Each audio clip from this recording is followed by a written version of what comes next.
Bonjour à tous, j'espère que vous allez bien. Si auparavant vous aviez déjà vu la première bande-annonce du film Rogue One A Star Wars Story, vous n'êtes certainement pas passé à côté d'un plan montrant un mystérieux personnage encapuchonné s'agenouillant devant un réservoir de Bacta. Donc, ce personnage mystérieux a levé des milliers d'interrogations, notamment des théories comme quoi ça pourrait être un apprenti secret de Vador, mais au final, dans le film, nous avons eu la réponse qu'en réalité, il n'en est rien, et qu'il s'agit en réalité seulement d'un conseiller de Vador nommé Vané. Cependant, qui est ce Vané ? Eh bien, c'est ce que nous allons voir aujourd'hui. Donc, selon une histoire racontée par les Mustafariens, peu de temps après la construction de la forteresse de Vador, un inspecteur impérial du commandement impérial fut envoyé par le mob Seward sur Mustafar avec son droïde pour déterminer pourquoi plusieurs stormtroopers de la garnison étaient devenus fous. Lui et le droïde examinèrent les soldats et qui avaient été exposés à de la fumée de la lave et étaient devenus fous. Au cours de son interrogation, le soldat attaqua l'inspecteur et l'avertit de ne pas entrer dans le château. Il vit que le soldat était simplement faible d'esprit.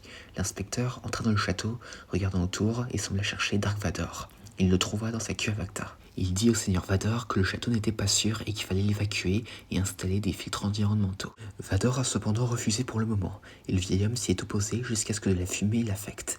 Il a vu des hallucinations, et Vador lui a proposé un poste de serviteur. L'inspecteur a entendu les hallucinations lui parler, et a essayé de se convaincre que ce n'était pas réel, et a essayé d'en rire. Il a ri pendant des jours, jusqu'à ce que son rire devienne réel. Ainsi, l'homme, maintenant connu sous le nom de Vané, a accepté de devenir le serviteur de Vador et lui a dit son nom. Par la suite, comme promis, Vané assuma son rôle de nouveau serviteur. Par exemple, lorsqu'un conseiller impérial nommé Rersei a demandé une explication à Vador suite à une insatisfaction de l'empereur, Vané s'est mis en colère en raison du manque de respect du conseiller envers son maître. Et par la suite, suite à une attaque d'un clan mustafarien, Vané dit que personne n'était à la hauteur de l'ingéniosité et de la puissance de Vador, et déclara même que les Mustafariens trembleraient à la simple mention de son nom, même si Vador informa que cela n'avait aucune importance à ses yeux. Par la suite, Vané accueillia certains invités de Vador, comme notamment Krennic, lorsque ce dernier fut convoqué par Vador dans Rogue One, et fut également chargé de protéger la forteresse des regards indiscrets, et aussi contre tout potentiel vol, quelque chose qu'il détestait d'ailleurs. Par exemple, lorsqu'un commandant rebelle s'introduit dans le château, Vané le captura et le tortura, et s'apprêtait à le tuer quand un inquisiteur arriva pour récupérer le prisonnier. Cependant, ce n'était pas un vrai inquisiteur, mais le commandant rebelle, Lina Graff. Cependant, cette dernière réussit à distraire Vané, permettant de s'enfuir. Et cela à la grande déception de Vador, qui raconta à Vané une histoire à glacer le sang. Par la suite, Vané continua d'occuper son poste pendant quelques années et fut notamment présent lorsque les chevaliers de Rennes s'introduirent dans le château, mais au bout d'un moment, il finit à nouveau par énerver Vador et ce dernier l'enferma. Et il restera piégé même après la mort de Vador. Et il a finalement été libéré lorsque de jeunes Mustafariens sont arrivés au château et ont prévu de le détruire. Et Vané était très surpris en apprenant que Vador était mort. Mais cependant, il ne put empêcher les jeunes Mustafariens de déclencher une explosion, mais qui au final n'abîma que très peu le château. Vané échappa à l'explosion et il entendit une voix s'adressant à lui. Et il la reconnut comme étant celle de Vador. Et la voix dit à Vané que Vador reviendrait à la vie en sortant de la rivière de lave et deviendrait plus puissant que jamais. Mais en vérité, la prétendue voix de Vador n'était que celle de Vané, de nouveau fou à cause des canaux de lave non filtrés. Donc autrement dit, c'était une hallucination et personne ne lui a vraiment parlé. Mais Vané y croyait dur comme fer. Et à un moment donné, il finit par préparer un rituel pour invoquer la vengeance sur tout le monde et imprima des cauchemars d'illusions à tout le monde à travers la galaxie. Oui, je sais, c'est glauque.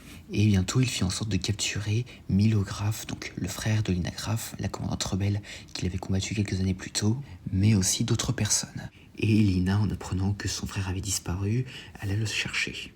Mais Vané la captura à nouveau et a même exprimé à haute voix qu'il entendait la voix de Vador alors que bien sûr, il est toujours en train d'halluciner. Mais finalement, Lina réussit à le tromper et libéra tous ses compagnons avant de dire à Vané qu'il était devenu fou au fil des ans et que son maître qui semblait ressusciter d'entre les morts n'était rien de plus qu'une illusion. Et finalement, Vané fut piégé alors que les autres s'échappaient du château. Laissé derrière, Vané dit qu'il voulait être libéré avec l'illusion de Vador, disant qu'ils seraient ensemble pour l'éternité, avec Vané pleurant d'horreur.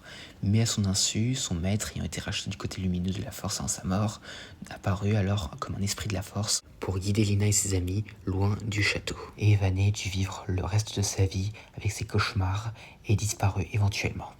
Ouh. Un sacré truc ce Vanet là. Passer d'un simple inspecteur impérial à un fanatique de Vador complètement taré dans la forteresse. Wow. Franchement, c'est un des personnages qui a eu droit à l'histoire la plus étrange et la plus glauque.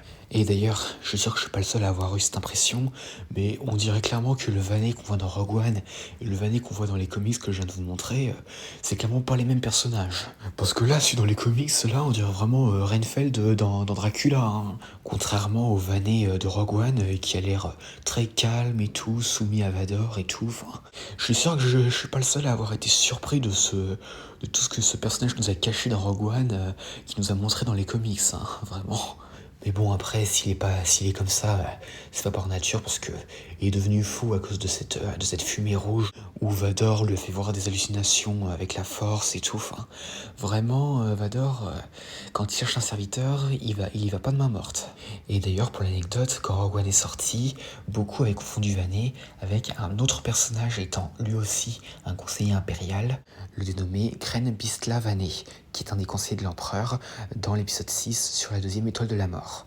Mais ça a été confirmé plus tard que c'était bien deux personnages différents. Surtout que le mec que je viens de vous parler précédemment, donc Kren Vizsla Vanet, est mort sur la deuxième étoile de la mort à la bataille d'Endor. Et en tout cas, les hallucinations où il se voit parler à l'esprit de Vador, alors qu'en réalité il n'y a rien du tout qui lui parle, waouh. Non mais clairement, le château de Vador, c'est clairement un endroit maudit, hein.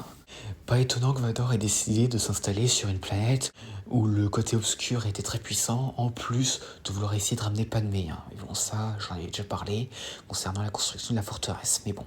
Et donc, en tout cas, c'était l'histoire bien glauque de Vanet, le serviteur fou de Dark Vador. J'espère que cette vidéo vous aura plu, n'hésitez pas à me dire ça dans les commentaires, et à la prochaine.